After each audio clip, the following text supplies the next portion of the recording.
Oh pueblo de Israel, hubierais perecido si yo fuese un Dios que cambiara. Pero yo soy un Dios que no cambia. Soy un Dios fiel. Aleluya. En esta tarde quiero compartiros la naturaleza del hombre, la naturaleza del pecado, la naturaleza del hombre ante el pecado de nuestro prójimo y la naturaleza de Dios ante el pecado. La naturaleza del hombre que es pecado. Y yo cuando veo en la Biblia, que es el versículo que nos vamos a apoyar, que nos vamos a desarrollar, es el libro de Salomón, capítulo 7, verso 20, dice así la palabra del Señor.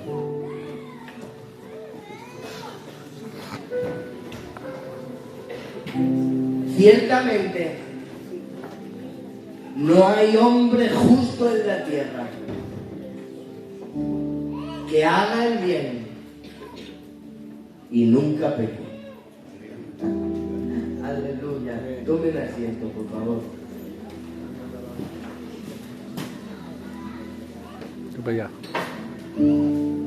Cuando yo leo, recuerdo este versículo que dice: Dios del hombre, ciertamente no hay hombre justo que haga el bien y no peque. Eso me da un bienestar, sabiendo que el que se sienta delante de mí peca como yo.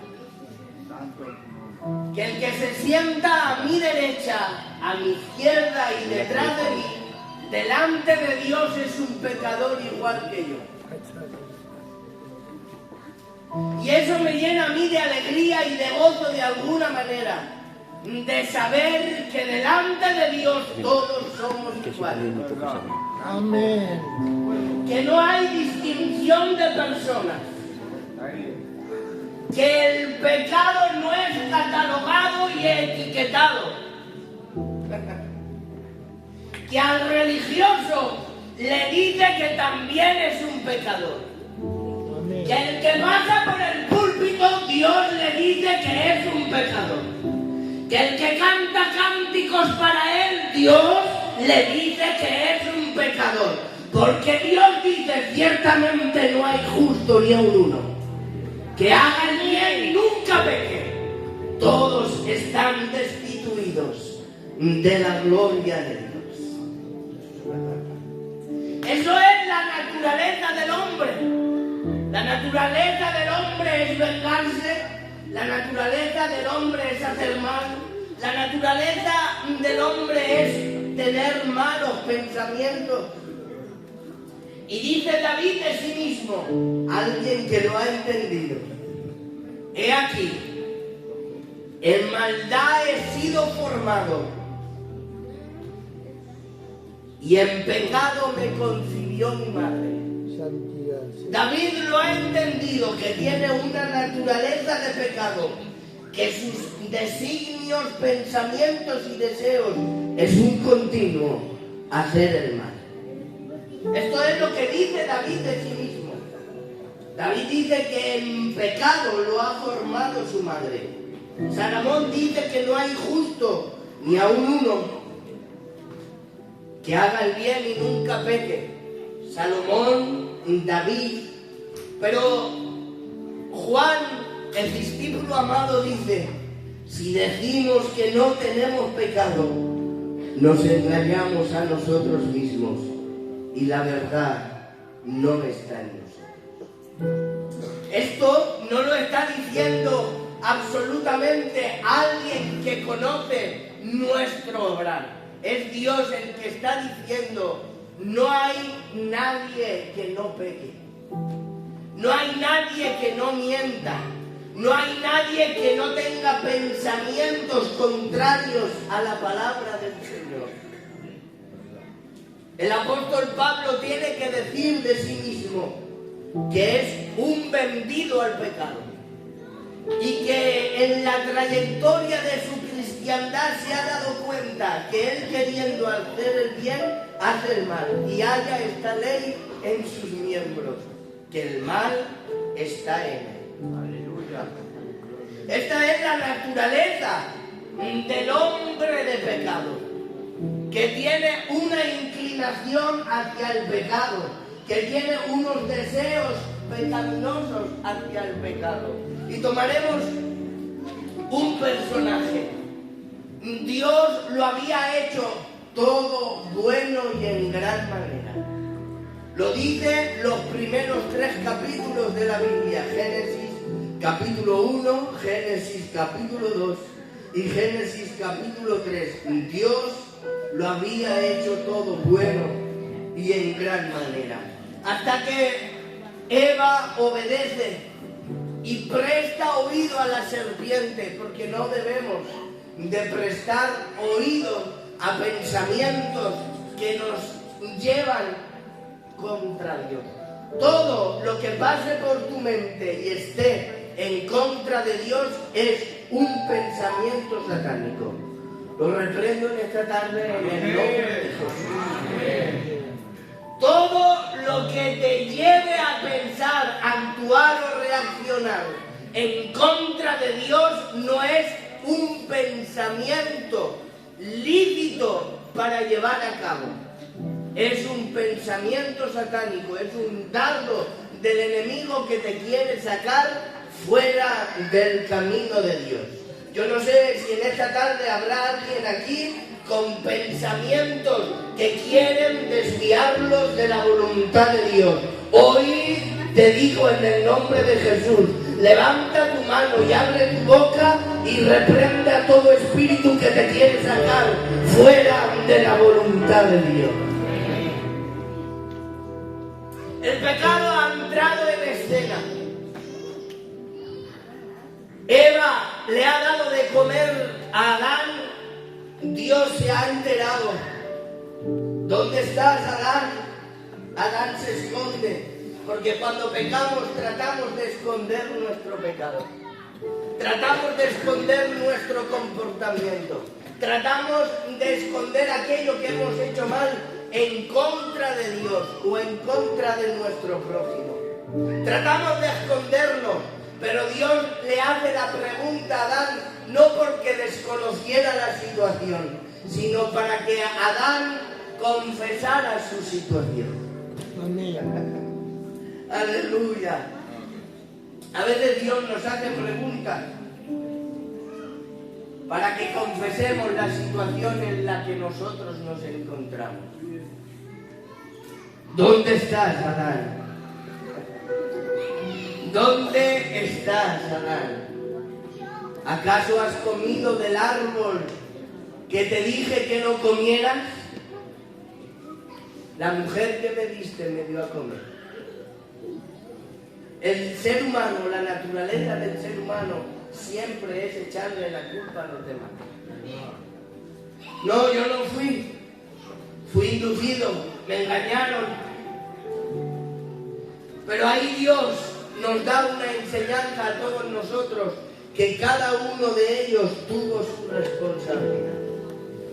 La mujer por escuchar a la serpiente, el hombre por obedecer a la mujer y la serpiente por inducir a la mujer. Todos tuvieron su culpa. El pecado ha entrado en el mundo y ha empezado a infectar a la humanidad. Dice la Biblia que Adán conoce a Eva y tiene su primer niño por voluntad de Jehová. La Biblia dice que Caín nació por voluntad de Jehová. Y también tuvo otro niño llamado Abel. Y los dos empezaron a crecer en la tierra. Uno se dio al campo y otro se dio a los animales. Dice que un día presentaron una ofrenda delante de Jehová. Y en ese día, la ofrenda de Abel fue agradable a la presencia del Señor. Sin embargo, la ofrenda de Caín no agradó a Dios. no porque fuera inferior a lo que Abel había traído, no. Era porque Abel, Caín, estaba trayendo una ofrenda sin fe, sin agradecimiento. Estaba trayendo una ofrenda sin tener amor en ello. Y tenemos que traer todo lo que hagamos, dice la Biblia, sea de palabra o de hecho, lo tenemos que hacer como para el Señor. Y en ese estado, al ver que el rostro de Caín ha decaído, su semblante ha sido mudado, Dios le dice: ¿qué te pasa, Caín? ¿Acaso si no hicieres bien, no serás de alguna manera enaltecido? El pecado está a la puerta, porque verdaderamente el pecado está a la puerta para llamar a nuestras casas, para llamar a nuestras vidas, para sacarnos del proyecto de Dios. Caín era un proyecto de Dios, porque fue nacido bajo la voluntad de Dios, pero dice que se embriagó de odio, se embriagó de envidia y le dijo a su hermano: salgamos al campo. Su hermano, sin ninguna maldad en su corazón, se fue con él. Y los dos ahí en el campo empezaron a hablar, empezaron a charlar. Y allí dice la Biblia que Caín se levantó contra su hermano y ahí lo mató. Esta es la naturaleza del hombre, que se llena de pecado, se llena de odio, se llena de envidia, hasta tal punto de querer tratar con su hermano y llevarlo al campo y ir contra él y matarlo. Sí, esta es la naturaleza del hombre, la naturaleza de pecado que en todos nosotros hay. Y dice la Biblia que la sangre de Abel se había rociado por todo el campo, y esa sangre empieza a clamar venganza, porque la sangre humana empieza a clamar venganza cuando nos hacen daño, cuando nos arrinconan, cuando no quieren saber absolutamente nada de nosotros. Pero dice el libro de los Hebreos, que hay una sangre derramada en el Gólgota por un madero, una sangre que habla mejor que la de David, que habla mucho mejor que la de Abel. Sí, esa sangre no clama venganza, esa sangre no clama absolutamente que se vengue. En esa sangre está clamando y diciendo: Padre, perdónalo, porque no saben lo que hacen. La sangre de Abel estaba clamando venganza, porque su hermano Caín lo había matado. Pero había una sangre derramada en la cruz del Calvario, esa sangre que no tenía precio, que es mucho mejor que el oro y que la plata. Esa sangre estaba clamando y diciendo: perdónalos, perdónalos. Esta es la actitud del hombre, la naturaleza de pecado, cuando se embriaga de razón, cuando se embriaga de odio, cuando se embriaga de venganza. No hay hombre justo en la tierra que haga el bien y nunca peque. Si decimos que no tenemos pecado, nos engañamos a nosotros mismos y la verdad no está en nosotros. Pablo dice: yo soy carnal y vendido al pecado, y hallo esta ley en mis miembros, que el mal está en mí. Y yo decía: Señor, ¿por qué has dejado todos estos detalles en la Biblia de errores, de faltas, de caídas, de tropiezos, de pecados? Y yo entendía por el Espíritu que para que entendamos y comprendamos de qué manera somos, porque verdaderamente no somos a veces mucho mejor que Caín. Porque a veces también tenemos muchas cosas en el corazón que guardamos, que atesoramos, que las tenemos aquí en el congelador de nuestro corazón, queriendo algún día poder sacar eso que hemos atesorado en nuestro corazón. Pero también está la naturaleza del hombre cuando el prójimo ha caído, ha resbalado, ha tropezado, ha caído en pecado. Ya hemos dicho que todos estábamos destituidos de la gloria de Dios, que no hay justo ni aun uno, que todos pecamos, que somos vendidos al pecado, que el mal está en nosotros. Pero resulta que cuando alguien cae, nosotros nos creemos los más santos de todos. Resulta que cuando alguien tropieza, yo soy el más espiritual de todos. Resulta que cuando alguien cae en algún pecado vergonzoso o inmoral, nosotros somos los primeros en apuntar creyéndonos que nosotros no tenemos pecado. Pero hoy te tengo que recordar, sí, hoy te tengo que recordar lo que Dios te dice en la Biblia. No hay justo ni aun uno, todos en verdad han pecado. Y si dices que no tienes pecado, te engañas a ti mismo. Tú y yo somos vendidos al pecado y el mal está en nosotros. Dice la Biblia que Jesús se fue como acostumbraba a orar. Sus discípulos se fueron a dormir porque estaban cansados de todo el día. Pero dice la Biblia que cada uno se fue a su casa. Y Jesús se fue al monte de los olivos por la mañana y volvió al templo. Esta es la naturaleza del hombre ante el prójimo cuando peca. Que a veces nos gusta señalar demasiado con el dedo, sin recordar el punto anterior de que todos somos culpables, de que todos pecamos. Porque yo le decía al Señor, ¿para qué has dejado tantos personajes con sus errores y sus faltas? ¿Te imaginas que Dios, en un papel, en un proyector, empezara a apuntar todos nuestros defectos? Que Él empezara a proyectar todos nuestros pecados, nuestros malos pensamientos, nuestras malas actitudes. Porque a veces aparentamos ser buenos, porque ya hemos aprendido a ser buenos. Pero ¿te imaginas que a todos los que estamos aquí Dios nos pusiera todo lo que pensamos, todo lo que actuamos, todo lo que hemos sido, todos nuestros errores, nuestros fracasos? ¿Te imaginas por un momento que qué vergüenza? ¿De qué manera? Pero el ser humano, cuando peca el prójimo, tiende a decir: yo soy mejor que ese. Yo soy mejor que aquel. Y esto es lo que ocurrió.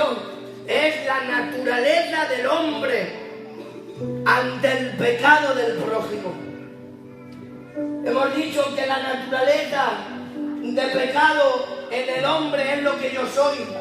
Y la Biblia dice, mediante el Espíritu, que soy un vendido al pecado, que en pecado me concibió mi madre, que el mal mora en mí, que no soy todo lo santo que digo que soy, que no soy lo espiritual que digo aparentar ser, que no vivo una vida de cristiandad verdadera como aparento. Eso lo dice el Señor de mí. Pero ¿de qué manera me tengo que comportar yo cuando mi prójimo peca? La Biblia dice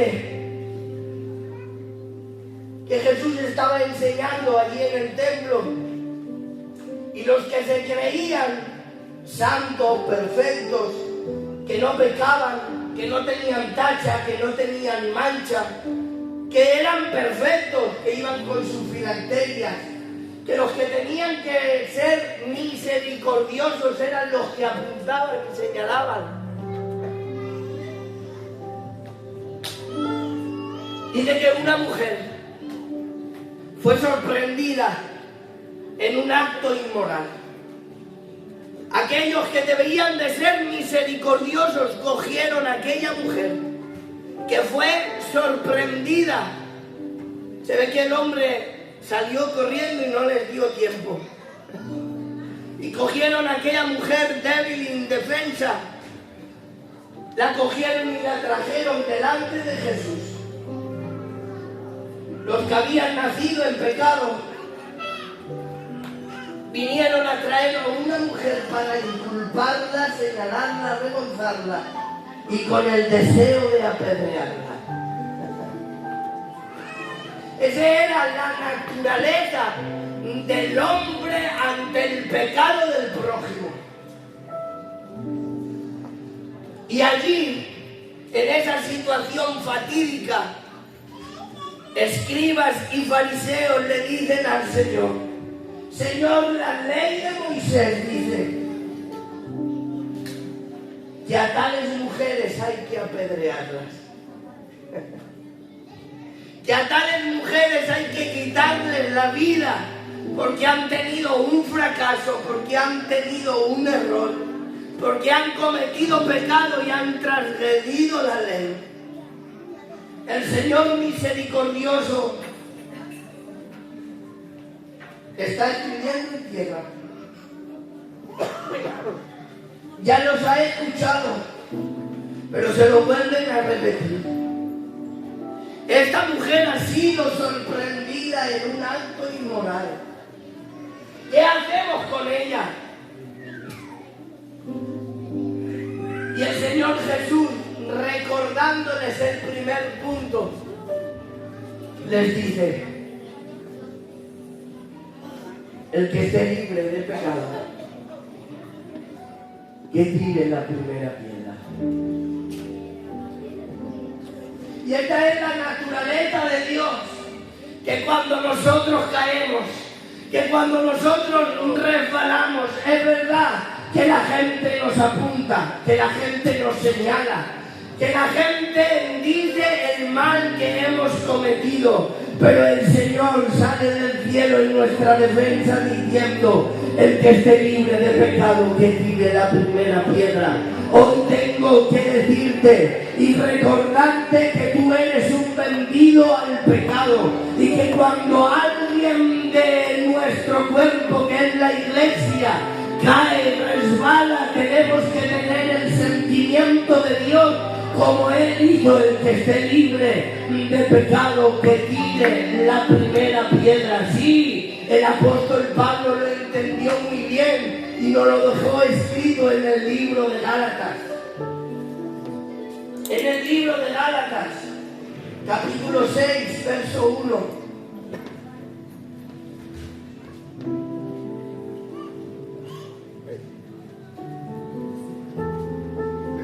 Hermanos, si alguno fuere sorprendido en alguna falta, si alguno fuere sorprendido en alguna falta, vosotros que sois espirituales, restaurarle con espíritu de mansedumbre.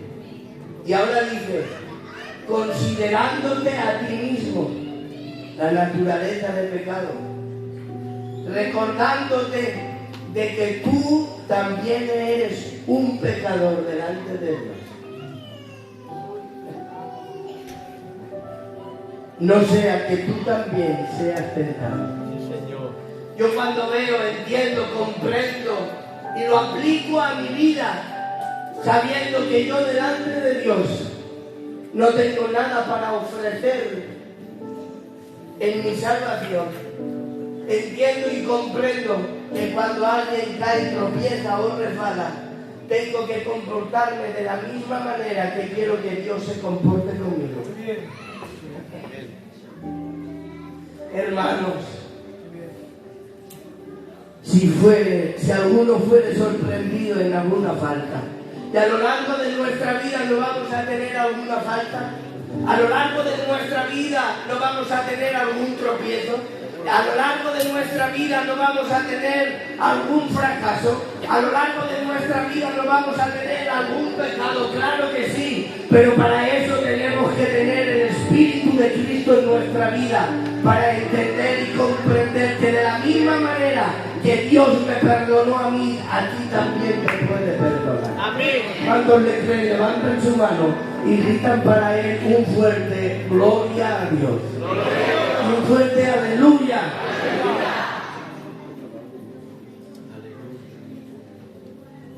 Debemos de entender y de comprender de que en la trayectoria de nuestra vida cristiana, dentro de la familia de Dios, aquí, tropezaremos, caeremos y resbalaremos.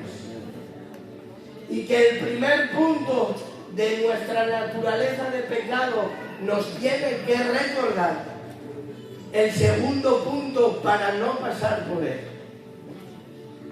De no tener esa naturaleza en contra de mi prójimo, de mi hermano, cuando él peca y resbala, sino que tengo que tener la naturaleza de Cristo en mí para tener el sentimiento de restauración que Dios quiere. Amén. Por lo tanto,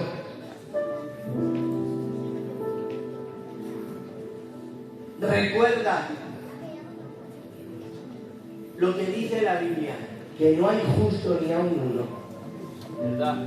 Que no hay quien que no peque, que soy un vendido al pecado y que cuando alguien cae no tengo que ser juicioso contra él, sino que tengo que ser como mi Cristo,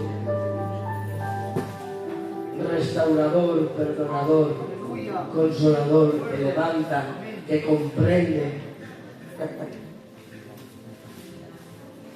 En esta tarde debemos de entender el mensaje de la cruz. Y el mensaje de la cruz es perdón. Amén. El mensaje de la cruz es una nueva oportunidad. El mensaje de la cruz es vuelve a empezar. El mensaje de la cruz tiene la omnipotencia de perdonarte lo que hiciste ayer, aun sabiendo lo que harás mañana. El mensaje de la cruz clama perdón. El mensaje de la cruz te da una nueva oportunidad. Y ese es el mensaje que tiene que transmitir la Iglesia para cuando sus miembros, sus creyentes, sus hermanos y hermanas caen, tener ese sentimiento de perdón. Por lo tanto, piensa, reflexiona, que de la misma manera que tú caes y quieres ser perdonado, el que se sienta a tu izquierda, derecha, delante y detrás, también quiere ser perdonado. Que Dios os bendiga así de grande. Amén. Amén. El pastor